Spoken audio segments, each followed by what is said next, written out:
விஜயின் அறிமுக அரசியல் பெற்றதும் இழந்ததும். கெரியரோட உச்சத்துல இருக்கிற போதே அதை விட்டுட்டு அரசியலுக்கு வந்திருக்கேன்னு தமிழக வெற்றி கழகம்னு ஒரு கட்சியை அதிரடியா அறிவிச்சு அரசியலுக்கு வந்தாரு நடிகர் விஜய். 2024 நாடாளுமன்ற தேர்தலுக்கு முன்னாடியே கட்சி அறிவிப்பை விஜய் வெளியிட்டாலும் 2026 தேர்தல் தான் தமிழக வெற்றி கழகத்தோட முதல் தேர்தல்னு அறிவிச்சிருந்தாரு.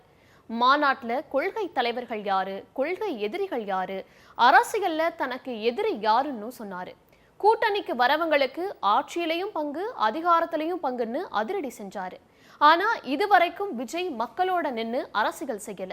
களத்துக்கும் வராம ஒர்க் ஃப்ரம் ஹோம் அரசியல் பண்ணுறாருன்னு விஜய் மேல விமர்சனம் வைக்கப்படுது. விஜய் கட்சி ஆரம்பிச்ச இந்த 1.5 வருஷத்துல பெற்றது என்னங்கிறதையும் இழந்த வாய்ப்புகள் என்னங்கிறதையும் அலச வேண்டியிருக்கு. அரசியல் தலைவர் விஜய் அரசியல் களத்தில் கற்றது என்ன, தவறவிட்ட வாய்ப்புகள் என்ன, இதையெல்லாம் தான் ஸ்பாட்லைட்ல பார்க்க போறோம். தமிழ்நாட்டில் முழுமையான சமூக, பொருளாதார, அரசியல் சீர்திருத்தங்களை கொண்டு வர அரசியல் அதிகாரம் தேவைப்படுதுன்னு சொல்லி அரசியலுக்கு வந்தாரு விஜய். அறிக்கை மூலமா கட்சி தொடங்கினதை அறிவிச்ச விஜய் 2024 ஆண்டு நாடாளுமன்ற தேர்தலில் போட்டியும் இல்லை, எந்த கட்சிக்கும் ஆதரவும் இல்லைன்னு சொன்னாரு. கடந்த வருடம் அக்டோபர் 27ஆம் தேதி விக்கிரவாண்டியில தாவேகாவின் முதல் மாநில மாநாட்டை நடத்தினாரு. அதுல திமுக அரசியல் எதிரினும் பிளவுவாத பாஜக தனக்கு கொள்கை எதிரினும் அறிவிச்சாரு. திராவிடமும் தமிழ் தேசியமும் இரு கண்கள்னு தன்னோட அரசியல் நிலைப்பாட்டையும் வெளிப்படுத்தி இருந்தாரு விஜய். எல்லாத்தையும் விட தன்னோட கூட்டணி வைக்கும் கட்சிகளுக்கு ஆட்சியிலையும் அதிகாரத்திலையும் பங்குன்னு விஜய் அறிவிச்சது பேசு பொருளாச்சு. இப்ப வரைக்கும் அது அரசியல் வட்டாரத்துல ட்ரெண்ட்ல இருக்கு. காரணம், இதுவரைக்கும் தமிழகத்துல பேசப்படாத கூட்டணி ஆட்சிங்கிறது அதிமுக பாஜக கூட்டணியில ஒரு லைவ் சப்ஜெக்டா இருந்துட்டு இருக்கு. சென்னையில நடந்த அம்பேத்கர் நூல் வெளியீட்டு விழால மணிப்பூர், வேங்கைவயல் விவகாரங்களை குறிப்பிட்டு மத்திய மாநில அரசுகளை கடுமையா விஜய் விமர்சிச்சதும், கூட்டணி கட்சிகளுக்கு திமுக அழுத்தம் தருதுன்னு விடுதலை சிறுத்தைகள் கட்சியை குறிப்பிட்டு கருத்து தெரிவிச்சதும் பெரிய அளவுக்கு கவனம் பெற்றுச்சு. மேடையில விஜயோட பேச்சு ஸ்டைல் அவரோட தொண்டர்களையும் பொதுமக்களையும் சுவாரஸ்யப்படுத்துச்சு.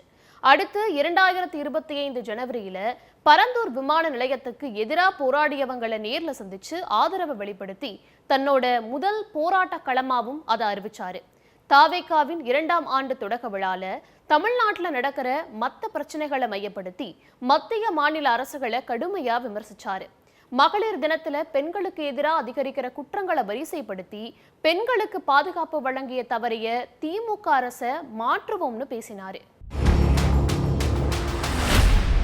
சினிமா நடிகர்கள் கட்சி தொடங்குறது புதுசில்ல அப்படின்னாலும் தமிழ்நாடு அரசியல்ல நிரந்தர இடத்தை பிடிக்க வெறும் திரை வெளிச்சம் மட்டுமே பத்தாது அப்படிங்கிறதுக்கு சில நடிகர்கள் துவங்கிய கட்சிகளே உதாரணமா இருக்கு. எந்த ஒரு கட்சியும் வலுவா காலூன்ற அதோட உள்கட்டமைப்பு அதிமுக்கிய பங்கு வகிக்குது. கட்சியின் உள்கட்டமைப்பு சவாலும் விஜய்க்கு முன்னாடி நிக்குது. மாவட்டம் தொடங்கி ஒன்றியம், நகரம், கிராமம் வரையிலும் கட்சியோட கட்டமைப்பு உறுதி செய்யப்படணும். 2026 தேர்தலை எதிர்கொள்ள விஜய்க்கு இருந்த அவகாசம் மிக குறைவு. இதுக்குள்ள பூத் கமிட்டிகளை அமைக்க வேண்டிய கட்டாயமும் விஜய்க்கு எழுந்திருக்கு.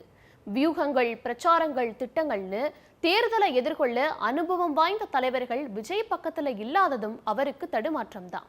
கூடவே குற்ற வழக்குகள் இருக்கிற நபர்களோட பின்னணியை விசாரிக்காம கட்சியோட பொறுப்புகளை கொடுக்கறதும், பின்னால அந்த நபர்கள் வழக்குகள்ல சிக்கிறப்போ விஜய் பெயரும் கட்சி பெயரும் அடிபடுவது அவருக்கு சிக்கலை ஏற்படுத்தும். பல மாவட்ட தலைவர்கள் தாவேகாவின் மாநில பொறுப்பாளர்களோட அனுசரிச்சு போகாத நிகழ்ச்சிகளும் தாவேகால நீடிச்சுட்டு தான் வருது. இதெல்லாம் உட்கட்சி விவகாரங்கள்ல விஜய் கவனம் செலுத்தாததை வெளிச்சம் போட்டு காட்டுது.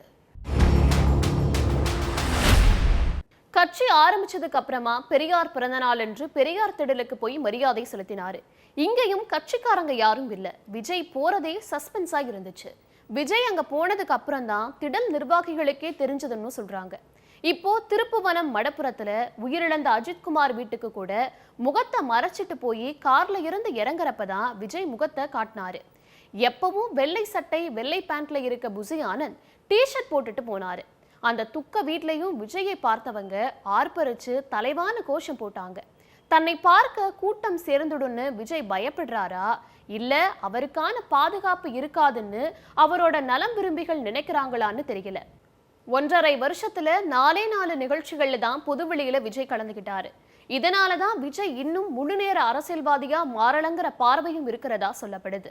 அறிக்கை விடுறதும் ட்விட்டர் போடுறதும் தான் அரசியலான்னு முன்பு கேள்வி கேட்ட விஜய் இப்போ அதை தான் செஞ்சுட்டு இருக்காரு. விஜய் அரசியல்வாதியா அவதாரம் எடுத்ததுல இருந்து இன்னும் ஒரு முறை கூட செய்தியாளர்களை சந்திக்கல. தலைவர்களோட பிறந்த நாளைக்கு கூட அவங்க போட்டோவை பனையூர் இல்லத்துல வச்சு மலர் தூவறாரு. பல பிரச்சனைகளுக்கு ஆதரவு தெரிவிக்கிற விஜய் அதுக்காக போராடுறவங்களோட இடத்துக்கு போகாம போராடுறவங்களை வீட்டுக்கு வரவழைச்சு பார்த்து அனுப்புறாரு. திமுகவையும் அதோட அரசையும் கடுமையா விமர்சிக்கிற விஜய் பாஜகவையும் மத்திய அரசையும் போற போக்களை தான் விமர்சிக்கிறாருங்கிற விமர்சனங்களும் கவனம் பெறுது. 2026 தேர்தல்ல ஆட்சி மாற்றம் நிச்சயம், அதை மக்கள் செஞ்சு காட்டுவாங்கன்னு நம்புற விஜய் களத்துக்கு வந்து அதே மக்களோட பல்ஸ் பிடிச்சு எப்ப பார்ப்பாருங்கிற கேள்விக்கு விஜய் பதில் தேடுறதுல தான் அவரோட அரசியல் இருக்கு.